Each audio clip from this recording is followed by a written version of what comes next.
Do you really think a warehouse and a whisk can replace a childhood Marley? That was what Celeste Granger whispered before having her dragged out of the building. Minutes later, Marley Quinn held the last proof that could destroy the company's lies, hidden inside a forgotten recipe baked into something no one believed could matter, Moose. But memory has flavor, and sometimes justice comes dusted in cocoa. Before we dive in, let me know, what time are you listening to this and where are you? Drop a comment below. We'd love to hear from you. The dryer hummed like a distant highway, steady and cold. Marley stood over a plastic folding table, smoothing Jude's sweatshirt with more care than it needed. A man in a stained flannel passed behind her and muttered something low and crude. She didn't flinch. Her hands kept folding. The boy's sneakers sat beside her, one sole peeling loose like a tongue. Jude hunched near the window knees, drawn up a paperback stretched open in his lap. He hadn't spoken since they arrived. Marley reached into her coat pocket and pulled out a folded paper edges frayed from too many thumbprints. She opened it just enough to see the bold black letters, postponed. Custody hearing continued. The corner of her mouth twitched, then smoothed flat. She crushed the page into her tote, careful not to let the boy see. Across the laundromat, two women sat close, their voices soft but pointed. One of them, gray curls pinned back with a pencil, nodded in Marley's direction before whispering something behind her hand. A voice behind her, too familiar, sliced through the dry air. Some fights just aren't worth the bruises, Marley. She turned. A woman in a tan coat and scarf stepped forward, clipboard under one arm. Marley recognized her. County Services. From before? The woman offered a half smile, maybe meant to be gentle, maybe not. You can't pour from an empty cup, she added. Marley didn't reply. Her gaze drifted to the boy, still sunk deep in whatever world his book offered. She picked up the sneakers, thumb brushing the split seam. Outside, wind tossed a soda can across the curb. Jude stood and slung his backpack over one shoulder. He didn't speak until they stepped into the light. If I don't trust anyone, is that still okay? He asked, staring at the sidewalk. She paused, her fingers tightening around the strap of the tote. Yeah, she said. But Moose doesn't need anyone to believe in it. It's still Moose. He frowned, trying to decide if that made sense. They crossed the intersection. A faded notice flapped loose on a wooden pole ahead, the tape barely holding. Marley slowed, squinting at the line in red warehouse. B-17, no reserve bid. Final clearance, $50. Her eyes narrowed. Jude kept walking. She stayed behind a second longer. The paper curled in the breeze, whispering against the pole, like it had something to say. The flyer from the pole was still in her hand when they reached the lot. Cold mist hung low over the parking spaces, clinging to the metal chairs and chain-link fence like it belonged there.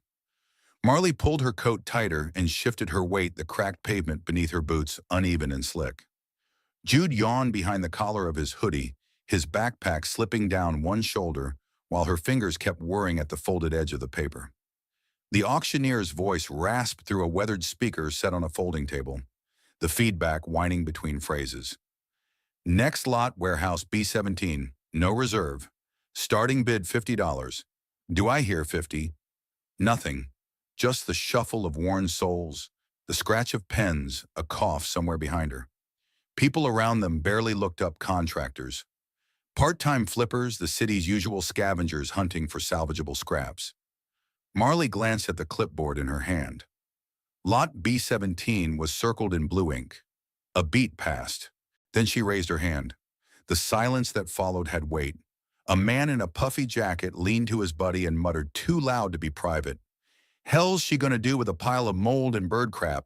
Another one chuckled. She buying a warehouse or a coffin? The auctioneer blinked once, then twice. 50 going once. Twice. Sold. No gavel, just a metallic clink as he scribbled her number onto the sheet. Marley nodded once, lips pressed tight. She felt Jude's gaze but didn't meet it. As the small crowd began to shift toward the next listing, a pair of heels clicked rapidly across the concrete. Marley didn't have to turn. The scent of perfume, something cool, expensive surgical, reached her before the voice did. Marley. Grace stood there in a pale gray blazer and gloves, clipboard tucked tight against her ribs. Her hair was pulled back, not a strand out of place. You actually went through with it. Marley gave a short nod. Jude edged closer to her side. You bought a condemned warehouse, Grace continued, tone level. You think that's something the court would view as stable housing for a 10-year-old? The edge in her words was barely hidden. Jude stiffened. Marley looked straight ahead. We'll be conducting a follow-up before the next hearing. I hope you have something to show. Without another word, Grace turned and walked off, heels echoing like a metronome across the asphalt. One of the city staff handed Marley a small ring of keys. 4 of them were rusted, nearly fused together. The 5th, shiny brass, looked newer, as if someone had kept it separate. On the top, barely visible, MF-271 carved by hand. The man handing her the keys leaned in slightly. Place used to belong to this reclusive guy. Claimed he invented some kind of dessert no one had ever tasted before. He laughed under his breath. Filed a lawsuit against Granger Foods, said they stole his formula. Didn't end well. He disappeared after that. Guess you're the lucky one now. He winked, then moved on. Marley stared at the key thumb grazing the edge where a tiny notch had chipped away the metal.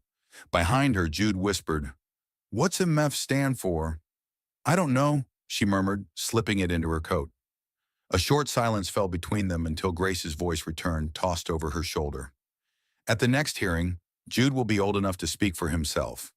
We'll ask where he wants to live. Jude's eyes darted up. Marley didn't respond. She didn't need to. That comment wasn't for her benefit, it was meant to land somewhere deeper. She turned without a word and took Jude's hand. His fingers curled into hers, automatically smaller, but firm. Together they stepped through the thinning crowd, past folding chairs and coffee cups abandoned on the sidewalk. When they reached the corner, Jude slowed. Are we really gonna live there? Marley hesitated. Her grip tightened. It's ours now. Traffic passed in the distance. Across the street, parked halfway behind a lamppost, sat a black sedan with its windows up. The engine hummed low, barely audible beneath the wind. The person behind the wheel didn't move. Jude didn't notice it. He'd started tracing the edge of the keychain clipped to his belt. Marley, though, kept her eyes on the car a beat longer before turning toward the direction of the warehouse. The sound of the auctioneer calling out the next lot faded behind them. The paper in her coat pocket crinkled as she walked. She didn't check it again. The number was already burned into her memory. By the time they reached the warehouse, the street had quieted. Marley slid the key into the lock, metal stiff against her hand. The door shrieked as she pried it open, grinding against wood long, warped by weather and time. Dust rose in sheets, floating like ash in the narrow beam of her flashlight. Jude coughed hard behind her sleeve, pressed to his face, but she stepped forward anyway. The air hung heavy, damp, stale, untouched. The place reeked of mildew and rust. No power, no running water. Marley spread a blue tarp over a patch of cleaner concrete, smoothing it with her palms, as if that small act could anchor the space. Jude folded himself, cross-legged, eyes wide but silent. Her beam skimmed over the corners, searching without knowing what for, until it caught on something against the far wall, an old machine half covered in canvas copper, piping snaking from its back, a hand crank jutting from the side. She crouched beside the relic, brushing away cobwebs and grit. It had weight as though it hadn't shifted in decades. The crank resisted her touch but hadn't broken. Nearby, duct taped to the underside of a shelf, a tin box waited. She tugged it free and snapped the lid open. A book the size of her palm lay inside cover, faded corners, chewed by time. Handwriting crowded every page, recipes, notes, calculations in pencil, some so faint they barely clung to the paper. A slip wedged into the spine read, "If they find this, it starts again." That night, after Jude drifted off beneath a blanket pulled tight to his chin, Marley lay staring at the ceiling. The wind kept shifting outside, but what unsettled her more was the low purr of an engine stopping and starting along the street. She peered through a crack in the wooden slats. The black car from the auction hadn't moved. She dropped the makeshift curtain and slid back down the wall poles, ticking fast behind her ribs. Morning brought a milky sun and a headache. She left Jude with a puzzle book and walked 10 blocks to a repair shop whose faded sign read, Heart and Sons. Small engines, vintage tools, custom restorations. The shop smelled of oil and wood shavings. Tools hung from pegboards in neat rows. A man stood behind the counter, tall, broad-shouldered, wiping his hands on a gray rag. His beard showed more gray than black, with lines etched deep around his eyes. "I've got something old," she said. He nodded once. "Don't we all?" Marley unzipped her backpack and pulled out a photo of the contraption. The man froze at a single glance. "Where'd you find it?" Her shoulders tensed. "I bought a warehouse. That came with it." "It was in the corner," she answered. "I think it's for baking. There's a crank. Copper coils." She hesitated. "I want to fix it." His gaze held hers a moment longer before he turned away and reached for a notepad. "Bring it in. I'll take a look." Back at the warehouse, Jude hunched near the machine, fingers resting on the hand crank. It didn't move, but he turned it slowly in the air, pretending it did. Marley set her backpack down and reached once more for the small book. The handwriting shifted tone halfway through more frantic, slanted annotations, crammed into margins. "Never let moose sit more than 3 hours. Test batch 17 caused minor swelling, then underlined 3 times in red. If they find it, it'll all blow open again." She flipped the pages back and forth, trying to piece the logic. Some notes resembled formulas, others read more like warnings than recipes. Her thumb grazed a dog-eared page marked only with a symbol, half circle over 2 dots. A shadow moved across the tarp. She looked up. Jude sat with both hands on the machine, now eyes half closed, almost reverent. The light through the broken window fell across his cheek, catching the dust in the air like snow. Marley crouched beside him, one hand on his back. The boy didn't flinch. She glanced at the machine, then the book again. Something about it felt too much, the kind of thing that lured people in and left them stranded halfway through. Jude turned the handle once more, slow and steady. "Do you think it still works?" Her mouth opened, then closed. Whatever answer she had didn't seem right. She watched him trace the edge of the brass wheel lips, pressed tight in concentration. A knot tightened beneath her ribs. This wasn't just rusted steel and forgotten notes anymore. It was starting to breathe. The next morning, Marley wrapped the photograph of the contraption in her bag and set out. The bell over the shop door gave a tired jingle as she stepped into Hart & Sons. The scent there was thick with motor oil, an old pine, sharp metallic, faintly sweet. Rows of machines lined the walls, some half-assembled, others gutted for parts. The place looked less like a repair shop and more like a personal museum of forgotten tools built over decades. Elias stood near the back sleeves, rolled up goggles, pushed high on his forehead. He nodded when he saw her, then pointed toward the workbench. The baking device lay disassembled across a faded towel, its gears and piping spread out like pieces of a puzzle, too complex for anyone sane to solve. He picked up a brass gear and rolled it in his palm. "This isn't something someone built in a shed," he muttered, "not homemade. This crank here, it's based on commercial units from the 50s. And this coil system, it's cooling tech, but manual. No plug, no motor. All pressure-driven." Marley leaned closer, eyes searching the metal, as if it might yield an explanation. "So it's valuable." Elias set the gear down and wiped his hands. "It's rare. But more than that, it's intentional. Every part of this was built with a purpose." He tapped the edge of a small panel. "People don't make things like this unless they're trying to hide what it does." She stayed silent, giving a single nod. While sorting through the smaller pieces, he paused, squinting at a narrow gap along the base. Reaching for a screwdriver, he pried the edge. Something thin slipped loose, slightly curled, folded tight. A yellowing strip of paper fluttered onto the table. He unfolded it slowly, a diagram hand-drawn showing what looked like a fluid routing system. Several parts were labeled with acronyms and numbers. At the bottom, a line scrawled in rushed ink. "If anyone finds this trace batch 9G17 at Granger HQ." Elias tilted the paper so she could see. Someone didn't want this forgotten. Her mouth had gone dry. The name Granger alone made her stomach tighten. "You ever hear of a guy named Finch?" Elias asked without looking up. She shook her head. "Marshall Finch. He used to work for Granger Foods. Kind of a recluse, kind of a genius. Story goes he tried to sue them for stealing a mousse formula he'd developed. Company settled out of court. A few weeks later, Finch vanished. They called it suicide, and this machine could have been his, or made using his notes. Hell, could have been the prototype." Marley stared at the paper.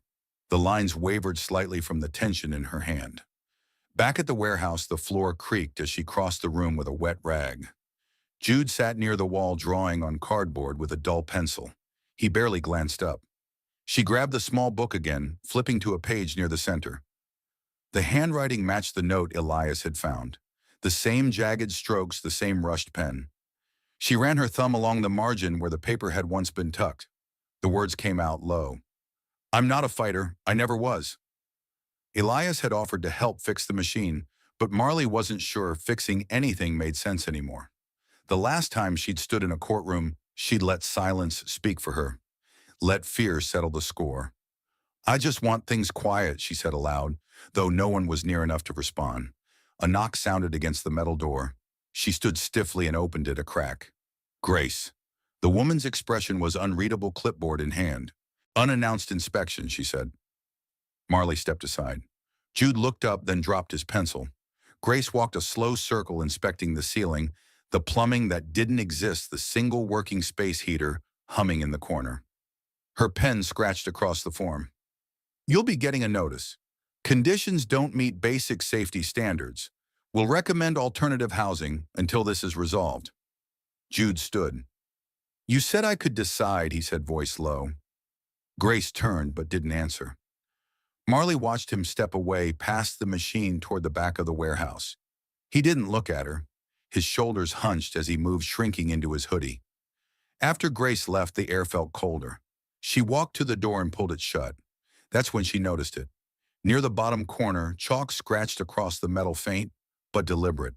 A circle crossed by a single line, almost like a target or a warning. Not something she or Jude had made. It hadn't been there yesterday. With the chalk mark still pressed in her mind, Marley carried the folded diagram in her coat pocket and pushed through the doors of Granger Foods. The front desk felt colder than the tile beneath her feet. White light bounced off glass walls and steel finishes, too bright, too polished. She approached the receptionist, her question coming out steady enough. "I'd like to speak with someone about Marshall Finch." The receptionist's polite expression barely shifted. Her nails tapped the keyboard with unnecessary precision. "One moment." Marley waited. She studied the sleek lobby. Everything about it was clean to the point of erasure. Artificial plants and concrete planters stood motionless. A corporate slideshow looped silently across a massive screen. Frozen strawberries being flash-packed, a smiling team in lab coats. Slogans like, "Purity you can taste," dissolving into the next frame. She shifted her weight. Jude had asked her this morning if she really needed to come. She had said yes, but truthfully, she didn't know what she expected. A man in a fitted blazer eventually arrived and gestured wordlessly. He led her through a glass corridor and into a small windowless room. A chair waited behind a low table, nothing else. No clock, no magazines, just still air and the faint scent of disinfectant. He left without closing the door completely. Minutes passed before the door opened again. This time it wasn't a junior associate or legal rep. Celeste Granger herself stepped through the heel of one shoe, tapping softly before the other. She looked younger than Marley had imagined. Polished, controlled. Every movement smooth, deliberate. "You must be the one asking about Finch." Celeste sat opposite her and didn't offer a handshake. Instead, she crossed one leg, her suit jacket folding without a wrinkle. Marley reached into her coat and unfolded the paper. She slid it across the table. Celeste didn't touch it. "I'd like to know what this is," Marley said. Celeste scanned it briefly, then looked up. "It's not something meant for public hands." "Is it real?" There was a pause, barely perceptible. "Whatever you've heard," Celeste said, "I can assure you Mr. Finch's work was reviewed, discredited, and respectfully closed. He suffered from delusions near the end. It's a sad chapter. We moved on." Marley tapped the schematic. "This diagram references a specific batch 9G17. Was that yours?" Celeste finally picked up the page. She didn't examine it, only folded it once and laid it aside. "You're in possession of proprietary material. You could be held accountable for that."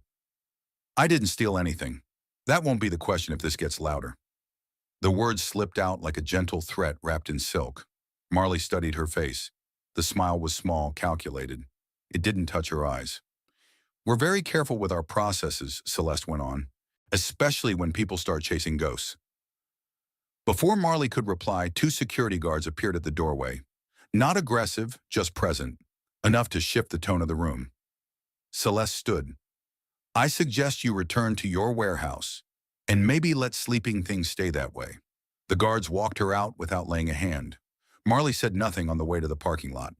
The elevator ride stretched longer than it should have. She held the folded schematic tight in her fist, dampening the edges with sweat she hadn't realized was there.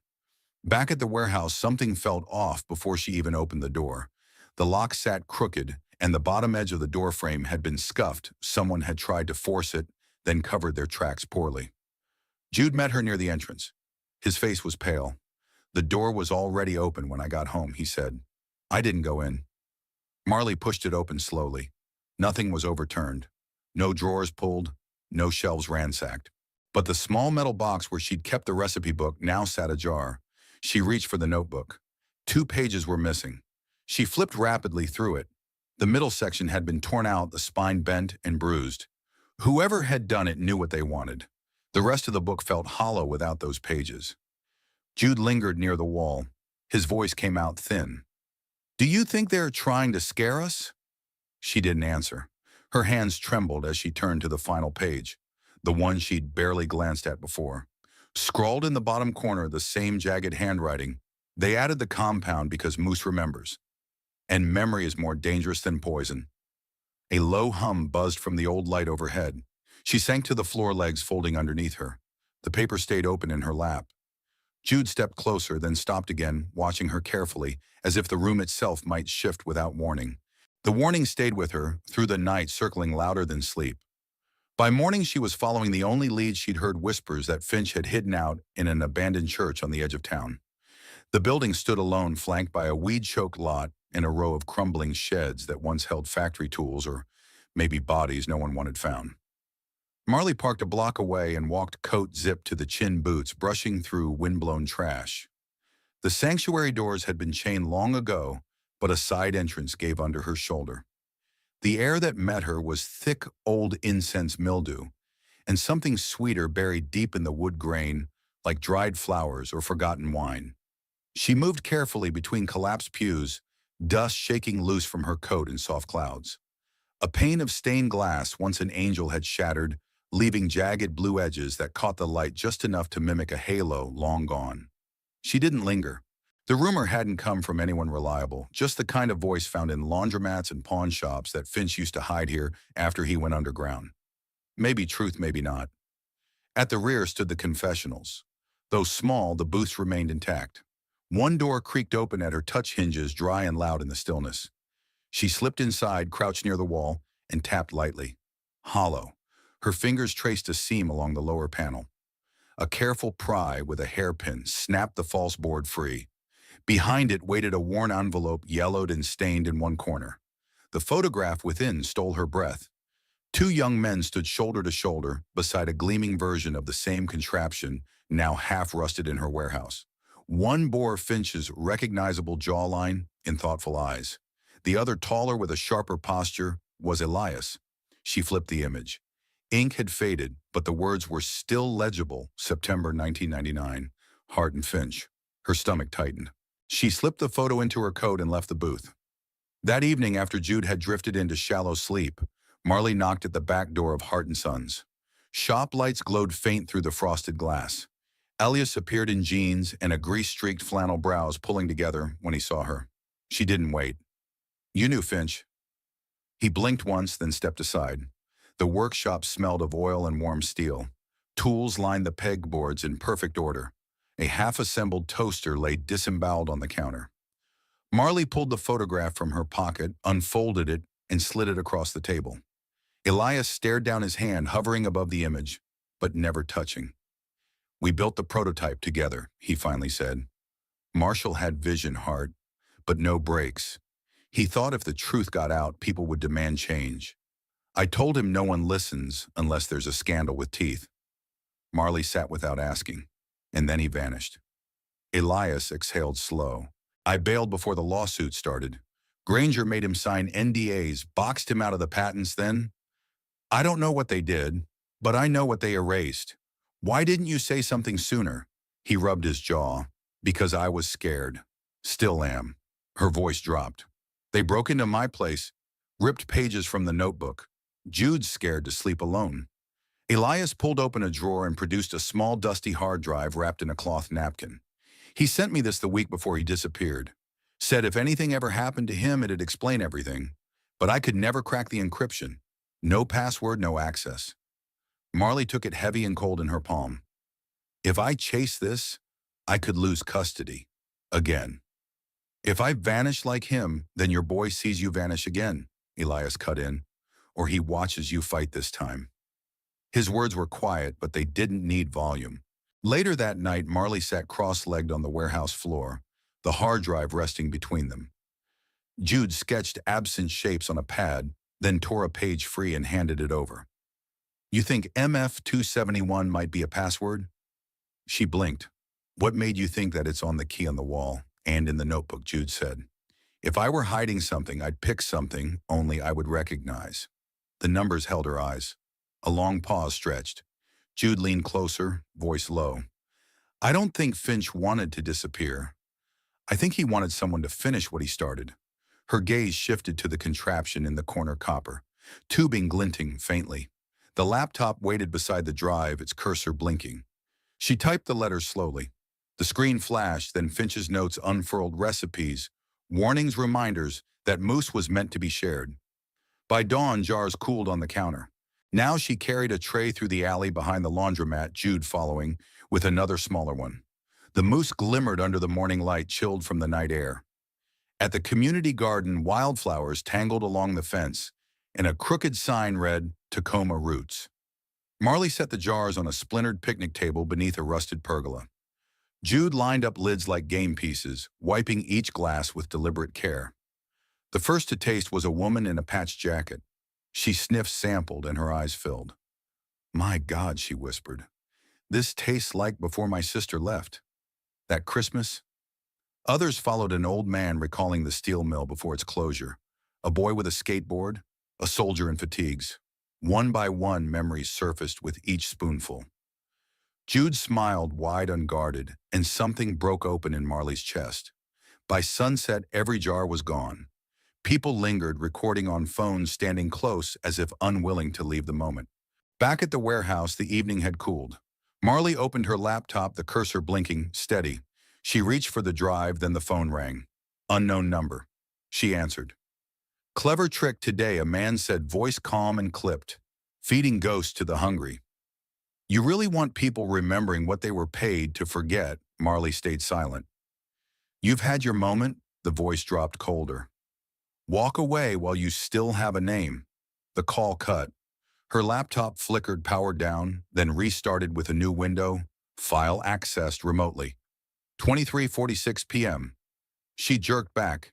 Jude, half asleep on the mattress, lifted his head and blinked. The warehouse felt colder.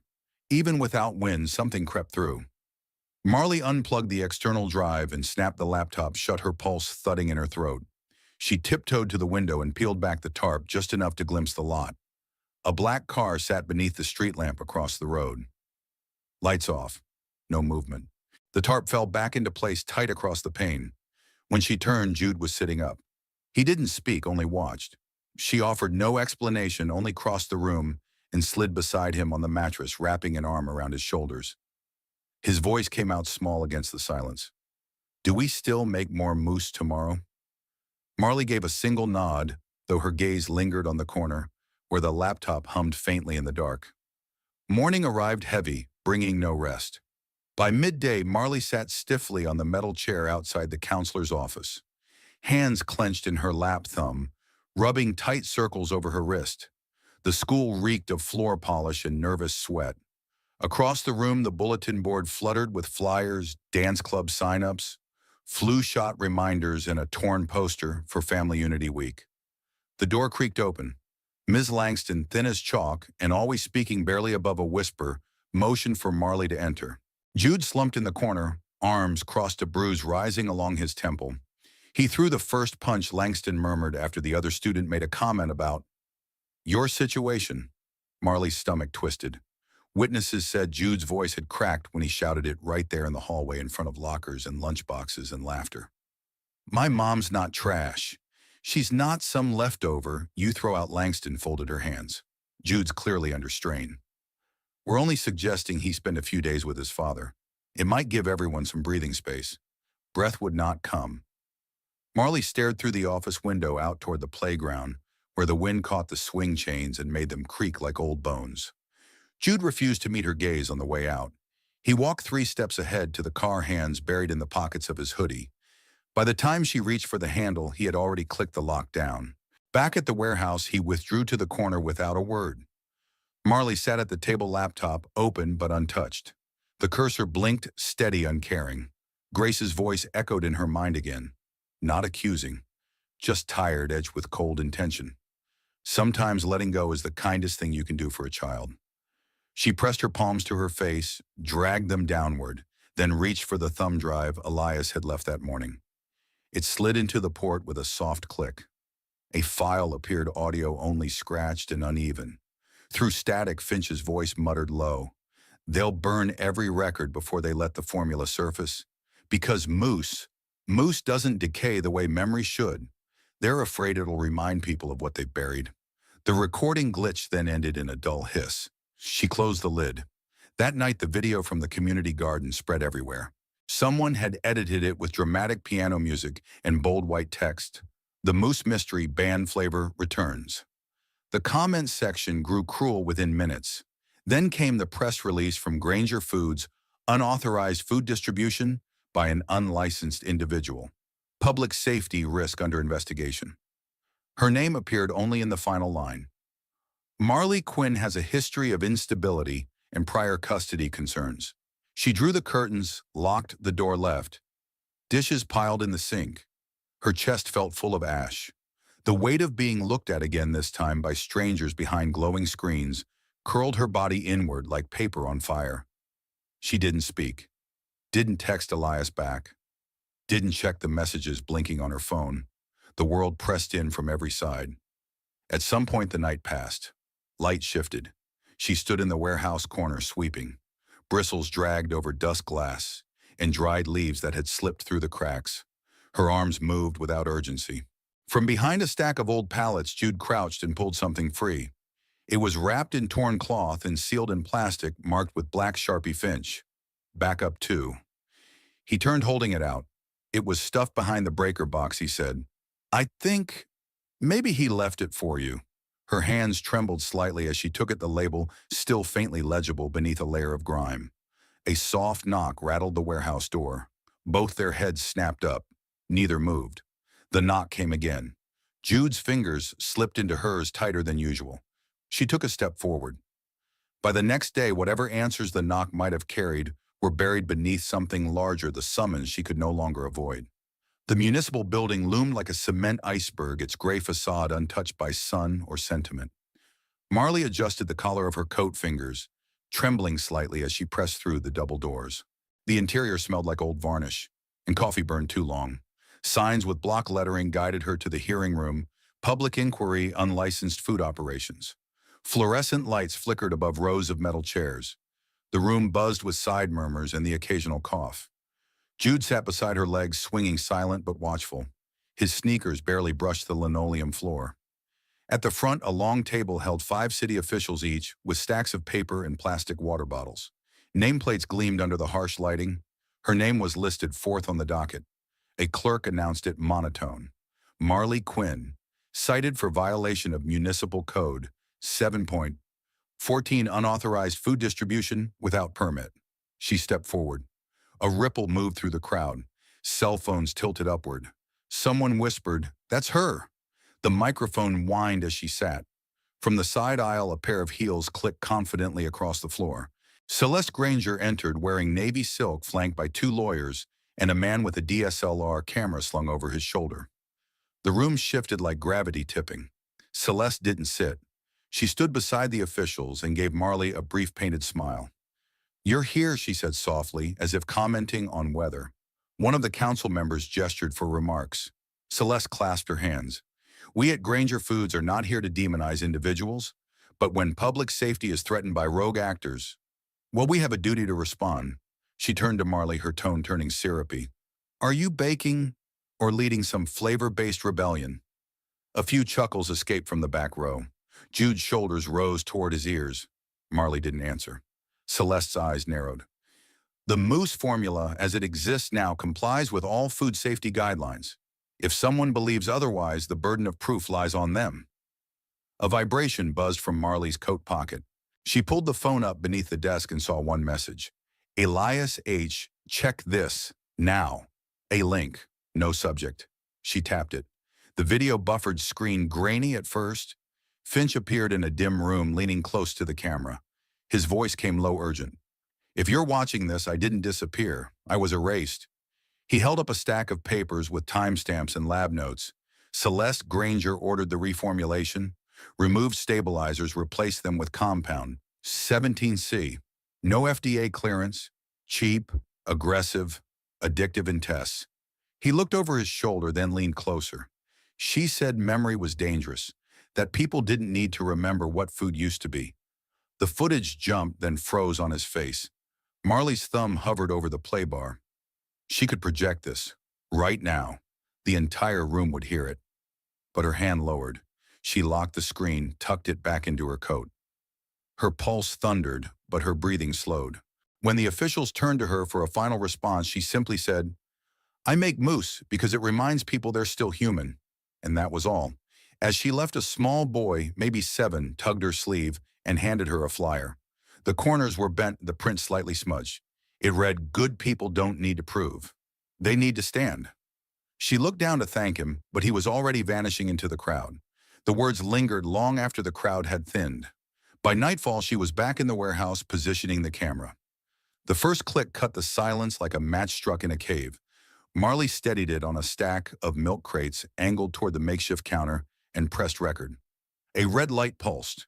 She tied her hair back with a rag, cracked her knuckles, then reached for the tin box. The recipe, creased faint, nearly translucent from being unfolded so many times, lay beside the bowl. Overhead, fluorescent tubes buzzed. One flickered erratically, throwing shadows across bare concrete. Half-covered insulation peeled at the edges, and cords sprawled from a power strip like veins from a wounded thing. The air tasted of flour mixed with metal. Eggs, sugar, gelatin, each step traced Finch's scribbled notes precisely. Her hands followed the motions, automatically trembling, only when she lifted the copper whisk. She spoke low toward the lens. No preservatives, no shortcuts. Just memory folded in, not beaten out. When the mousse filled its metal mold, she exhaled through her nose. A sheen of sweat clung to her brow. The oven groaned as she closed it. Turning back toward the tripod, she squared her shoulders. On the wall behind her, a section scrubbed with vinegar earlier that morning doubled as a whiteboard. In thick black marker, she had written, "This is not just dessert, it's evidence." The lens stared back unblinking. She wiped her palms on her pants and glanced at the small mirror nailed near the corner shelf. A stranger might not have recognized the reflection. Her face looked hollow in places, worn thin by exhaustion. Lips cracked, skin freckled from weeks of sun and harsh light, fingers raw and blistered. Yet her eyes, sharp, steady, no longer carried hesitation. Boots tapped from the side door. Elias entered carrying a bundle of tangled wires. "You sure about this?" he asked, setting them beside the charger. "If you upload that video, it'll be open season. They'll come fast." She didn't flinch. "Good. I'm done waiting for permission." He studied her expression, found no give, and let it be. A single nod, then he bent over the wires again. Marley moved to the laptop. The cursor pulsed above the upload button. Her finger hovered. Then the room slammed into darkness. Power cut so fast the red light died mid-glow. Fans faltered. The old fridge wheezed and fell silent. From the corner, Jude looked up from his sketchpad. "Mom." She reached for him instinctively, drawing him close. The air turned colder as though the warehouse itself held its breath. A faint rumble outside. Tires over gravel. She crept toward the narrow gap at the back exit and peered through. The black sedan had returned. Parked half a block away, no lights, no stir. Jude's breath warmed her arm. "It's them again, isn't it?" Her arm tightened around him, guiding him back toward shelter. With the other, she fumbled at the emergency box near the breaker. Seconds ticked. Then a low mechanical groan stirred through the walls. The backup generator caught. A single bulb flared, washing the counter in yellow. The laptop fan word screen fluttering awake. From her coat pocket, she drew Finch's drive, the one holding the full testimony. No hesitation. She slid it in with a quiet snap. Across from the oven, a sheet pinned with binder clips hung as a makeshift screen. Plastic crackled in the warmth. A white square bloomed as the projector fired. Grainy at first, then clearing a frame emerged.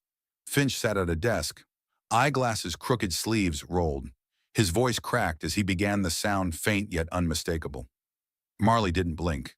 She hit go live just as the beam danced across the wall. Finch's confession spilled through static sharper than any legal brief.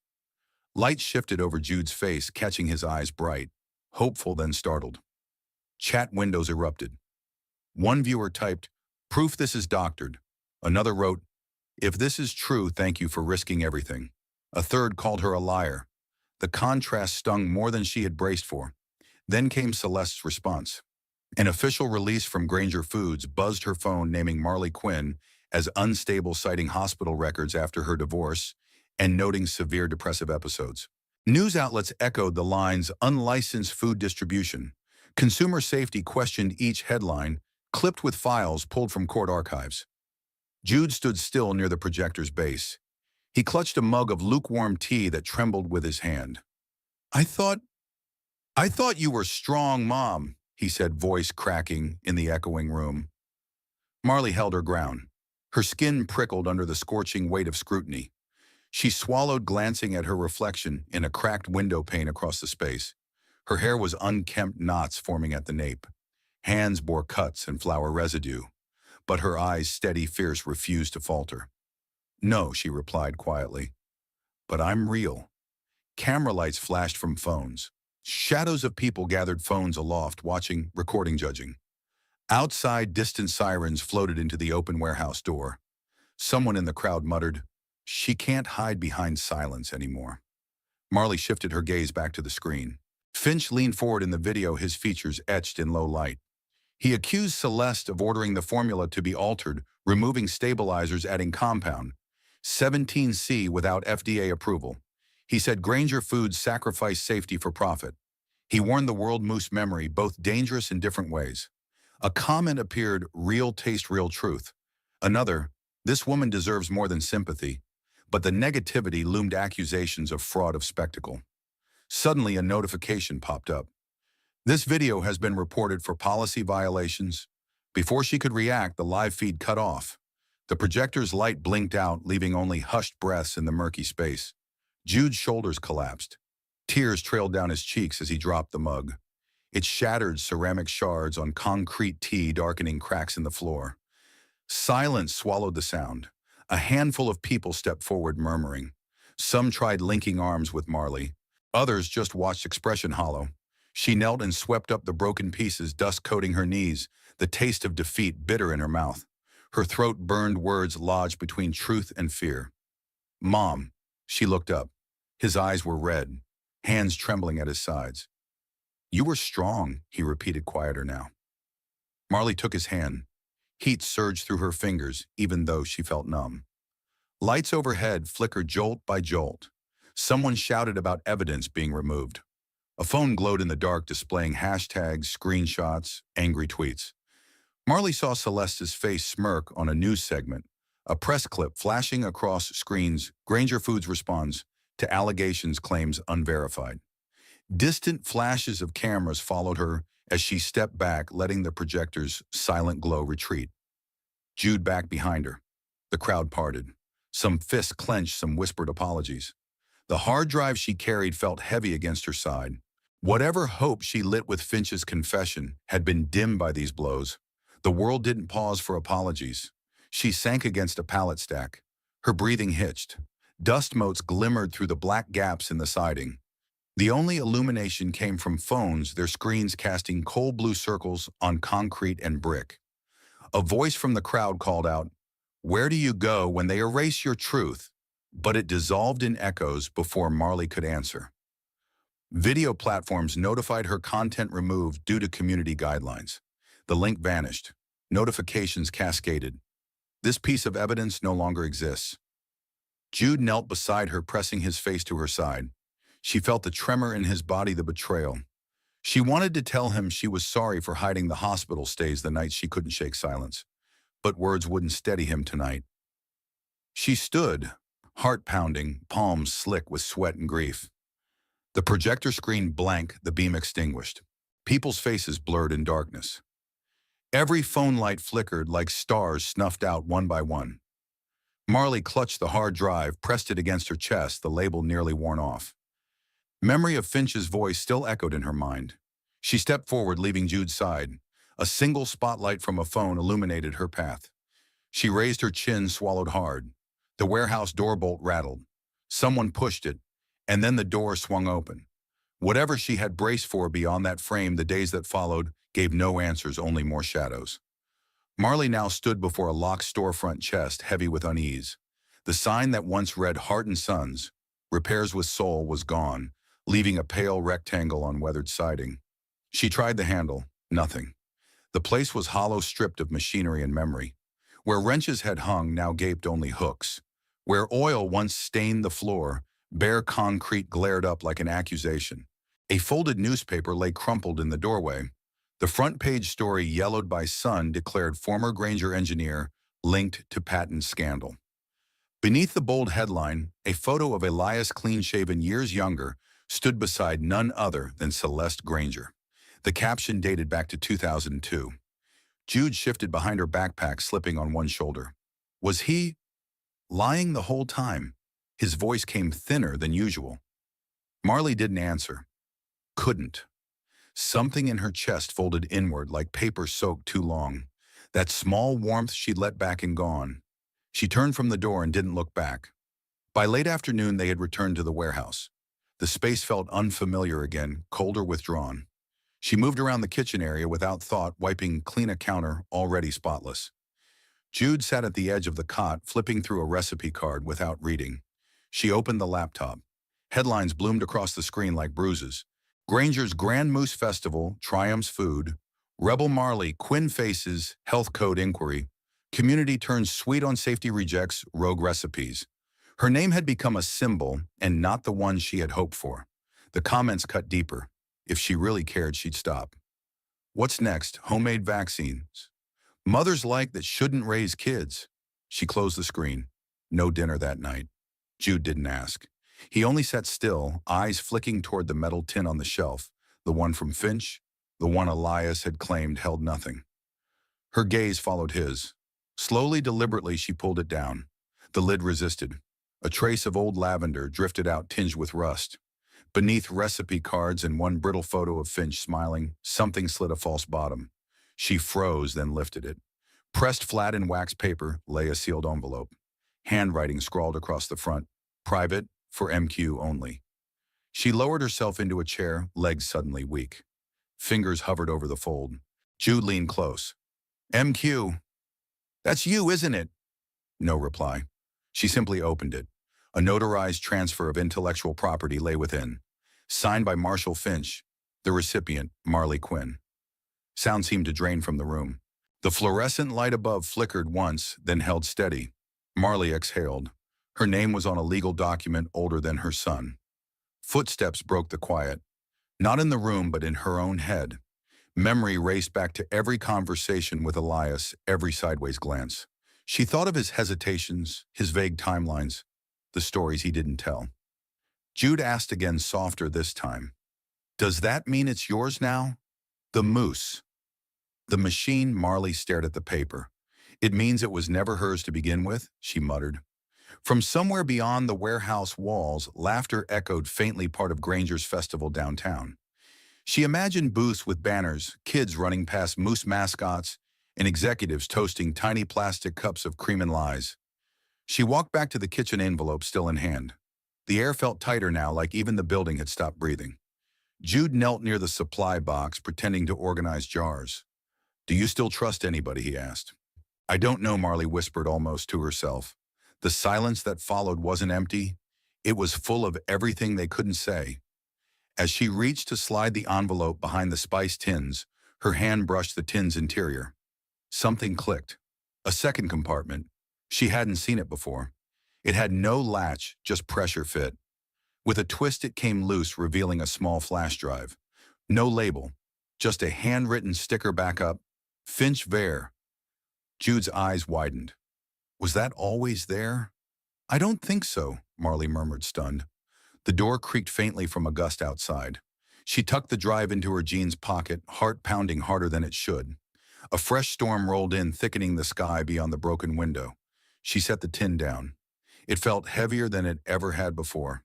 By the next morning, she carried more than the flash drive. She carried Finch's papers, the envelope, every scrap of proof she had. The office was painfully sterile. White tile, white walls, white fluorescent hum. Marley stood at the counter, fingers gripping a folder, smudged with flour at the edges. Across from her, the notary scanned each page slowly, his eyes flicking behind silver frames. A small clock ticked above the copy machine. She thought it might be the loudest thing she'd ever heard. He finally looked up. "This is legitimate," he said, voice flat. "The signature is notarized, the transfer language is clear. This legally names you as the intellectual heir to the pure Finch baking method and machinery." He handed the papers back like they might burn him. Marley stepped into the late morning haze. Sunlight reflected off the pavement in ripples. She didn't hesitate. She uploaded the document on every platform. She had her website, social emails, to journalists she'd bookmarked but never dared contact. The heading read, "Finch never vanished. He chose who carried the flame." She hit send. Within an hour, her inbox flooded. Comments poured in. Retweets multiplied. A journalist from Portland messaged first, then someone from Chicago. By afternoon, a news collective in San Francisco published a short expose titled "Mother Mechanic Moose: How a Warehouse Inheritance is Threatening a Giant." Hashtag Finch Formula had begun to trend. Someone even drew a cartoon Celeste Granger standing on a crumbling moose tower while Marley lit it from beneath with a blowtorch. Jude read over her shoulder and giggled. "You're kind of famous now," he said. She smiled at him, but it didn't reach her eyes. Later that night, she watched the news alone. The anchor's voice was even, but something in his cadence had changed. Granger Foods was now under review. A federal inquiry launched into historical patent practices and food safety violations. Celeste's face was no longer pristine on the screen. It flickered, pixelated, a brand unraveling. Marley didn't celebrate. She stared at the grainy photo of Finch in the corner of the room as if asking for permission. She whispered, "We're not done, are we?" A soft knock broke the silence. Jude appeared in the doorway holding a mug. "I made you cocoa," he said a bit too proudly. She took it, warmed by more than the drink. "You believe me now." He tilted his head. "I never stopped." The next morning, a producer from Channel 8 requested a live appearance. Morning Pulse, a regional show with national reach. They wanted both sides. They wanted fireworks. She agreed. The studio was colder than the warehouse had ever been. She waited backstage, mic clipped to her collar, hands clenched under the tablecloth. Through the crack in the curtain, she could see Celeste already seated, surrounded by her team. Tailored navy suit, pearls, composure weaponized. The host leaned into his camera as the countdown began. Coming up, a surprising twist in the Moose Wars. Can one woman and a very old recipe challenge an empire? Red light blinked. The cameras rolled. Ms. Granger, the host, began with recent developments. "Do you believe a single mother with a damaged past could possibly topple a company like yours?" Celeste didn't flinch. "I don't respond to emotionally charged hypotheticals." The camera panned wide. Marley stepped into frame heels, scuffing the edge of the platform curls, barely tamed blouse wrinkled from the van ride. She met Celeste's gaze and didn't blink.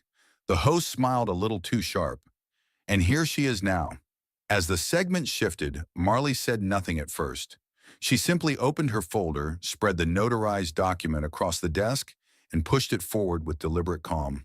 Celeste glanced down. For the first time, her fingers curled.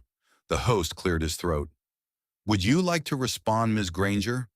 But the camera had already caught the moment, truth set, plainly before power, no longer certain.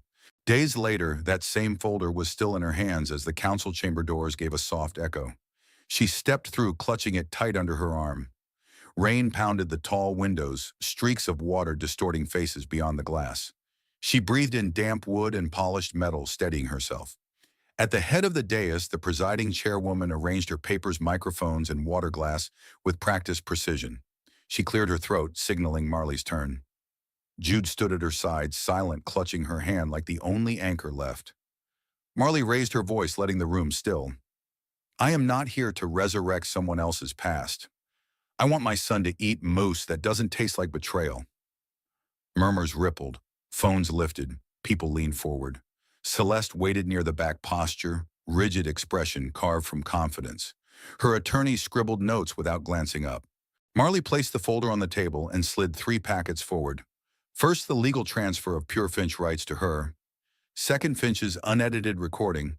Third, a dossier naming banned additives used by Granger, Foods notes, internal memos, lab data, FDA citations. The documents passed from hand to hand.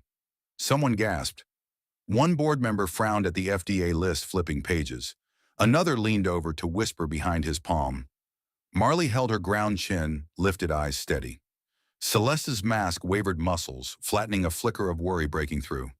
Her lawyers exchanged glances before one stepped up to the microphone. "You're accusing us without full verification," he said, voice low and rumbling. "These claims about Finch, they require context." A counselor leaned forward, tapping the table with one finger. Context. The creator's own voice was recorded. The documents are notarized. The additives are clearly listed. How much context is enough? Celeste drew a slow breath, then released it with measured control. Emotional instability was documented. Finch struggled. Some say passion turned obsession. We distanced ourselves legally. We developed new formulations. Her tone wavered just slightly. She adjusted her jacket. Thunder rolled overhead. The ceiling lights flickered with the storm's pull, but no one remarked on it. After hours of questioning, the board announced its decision. Granger Foods' moose line would be suspended at once. Federal regulators would investigate patent practices and safety violations. Stern faces nodded in agreement. The fate of Pure Finch now rested on truth. Celeste didn't wait for the verdict's weight to settle. She rose abruptly, silence gripped like a weapon, and strode out, heels striking coat sweeping her shoulders. Reporters called her name. She never turned. Doors closed, muffling her exit. Marley exhaled, the pressure easing from her chest. Jude squeezed her hand as they walked the long corridor damp with rain. Drops slid from awnings, courthouse steps glistening under the lamps. They crossed plazas beneath umbrellas, weaving past cameras and raised signs. Some strangers offered nods. Others whispered. Marley lifted her eyes to the sky, thinking of Finch of truths buried too long. At a stone bench under a bare tree, she paused. Puddles spread around her boots. Jude sat splashing the shallow water. She knelt beside him. "Mama," he whispered, palms cupping the puddle curls plastered to his forehead. "Do you think Moose remembers people?" She let silence stretch, watching his reflection shiver across the surface. Then gently, "Yes." Because it was never forced to forget. His grin flickered, small but sure. She stood, pulled him close, umbrella lifted above them. Droplets struck her brim, mingling with tears she hadn't realized had fallen. Camera flashes cut the air, reporters leaning forward, pens raised. She walked on, letting the wash of light move over her like a baptism of truth. Jude pressed tighter against her side. She straightened her coat, squared her shoulders. Rain slicked the courthouse steps in labyrinthine patterns. She drew a long breath. The world still threatened laws, lawsuits, rumors, but in the chill of stone and storm, something steady rooted beneath her ribs. Finch's tin box, held close beneath her arm, carried the weight of proof, heritage, inheritance, truth. They slipped past the final knot of reporters. A car door slammed somewhere down the street. Water trickled from awnings. Overhead, a sign flipped from closed to open as a cafe lit its lamps. Marley pushed the door, Jude close behind. For a moment, the fractured world seemed to lean in. By dawn, the quiet had followed them home. The faucet dripped a slow, patient rhythm, filling the stillness of early morning. Marley sat at the kitchen table, elbows on the worn wood, steam rising from a chipped mug. No one else stirred. The house, hers now, was hushed. Pale sunlight filtered through the boarded windows, striping the floor. No mold, no dust in the corners. The walls, once peeling, now held Jude's drawings taped proudly in place. A crooked shelf above the sink carried 3 jars flour sugar cocoa. Nothing fancy but full. She reached across the table and tapped the recorder. A faint blink, then Finch's voice rasped through static. "If there's anyone left who still has the recipe, they don't need to remake the moose. They just need to remember why they ever wanted to." The click of the tape faded. Marley leaned back. The words threaded through her chest, neither answer nor command, only reminder. She rose slowly, stretching sore shoulders, and drifted toward the back door. The morning air was soft, cool with earth and the faint sweetness of the neighbor's apricot tree. The warehouse door creaked open. Jude crouched there, tongue caught between his teeth, chalk stub gripped in one hand. Words sprawled across the metal in uneven rows. Quinn's real moose, made from real things. The chalk squeaked as he pressed harder on the last word. His handwriting slanted wildly. No spaces, no hesitation. Marley opened her mouth, a reflex to correct him, to ask why he didn't ask first, to say the paint would hold better than chalk. But the words stalled in her throat. He didn't turn around, didn't glance for approval.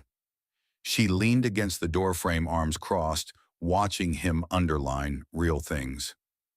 The phrase caught in her chest, all the fake apologies she'd been fed, the phony legal statements, the empty comfort phrases from social workers, neighbors, lawyers, ex-husbands. Real things. That's what they'd been missing.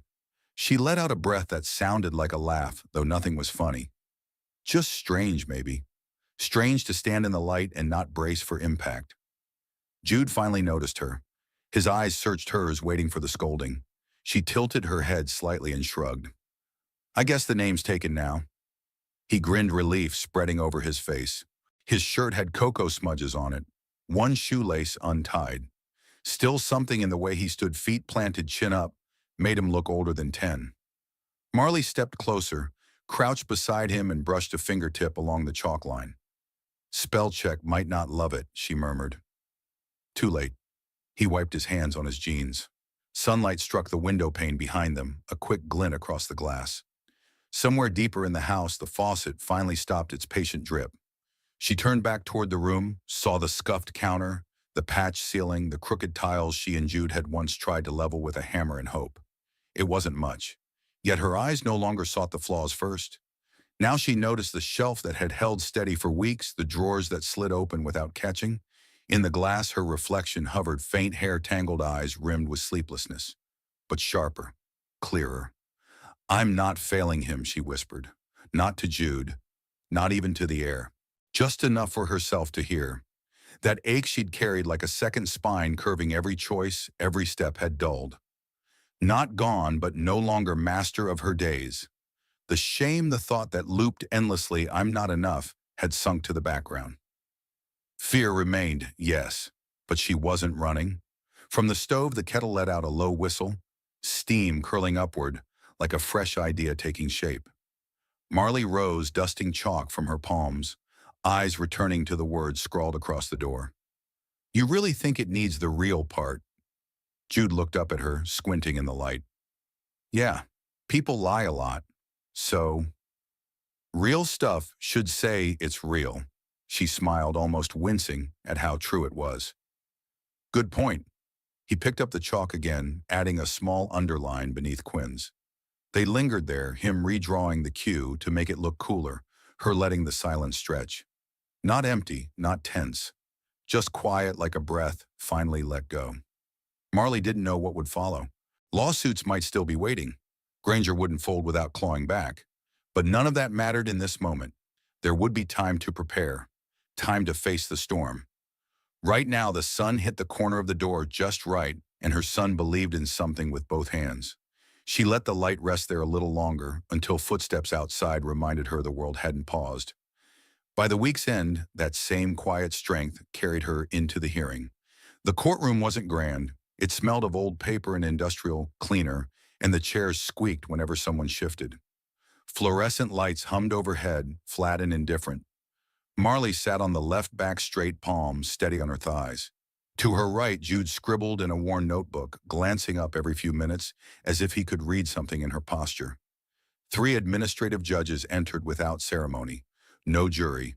Only formality, procedure, finality. Across the aisle, Granger's lawyers filled an entire row, sharp-suit, stiffer expressions.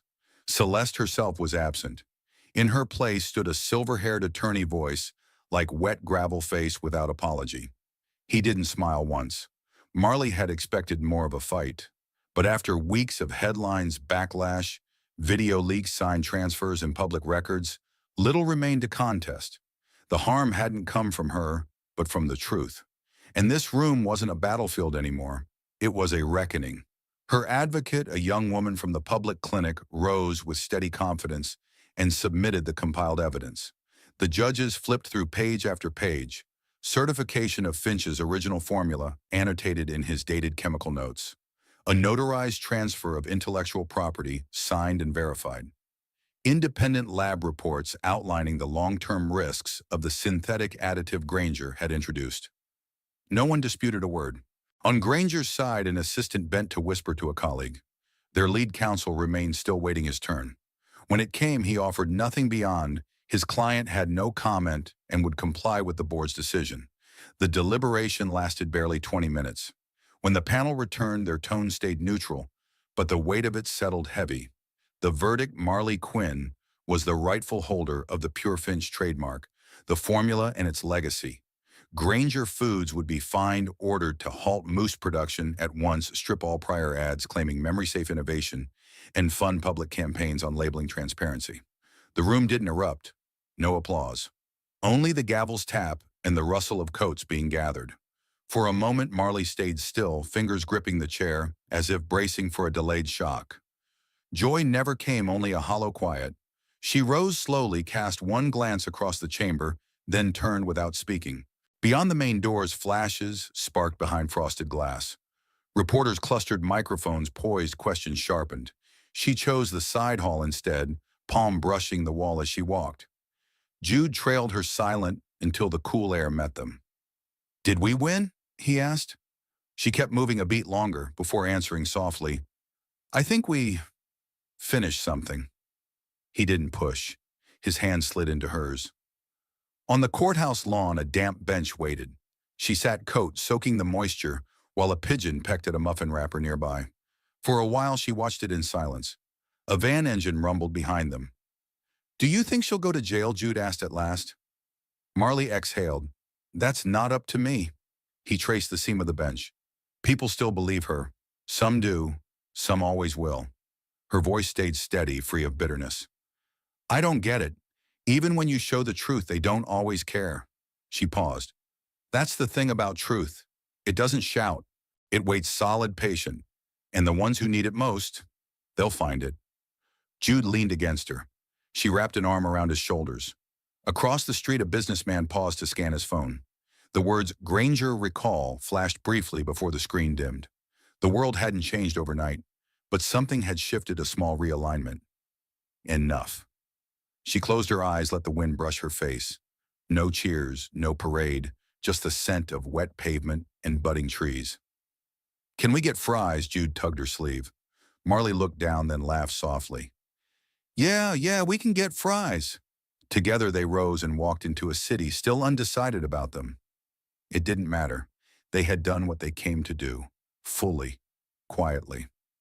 Late afternoon stretched gold across the warehouse windows, catching suspended dust in the curve of hanging lights Marley had strung herself.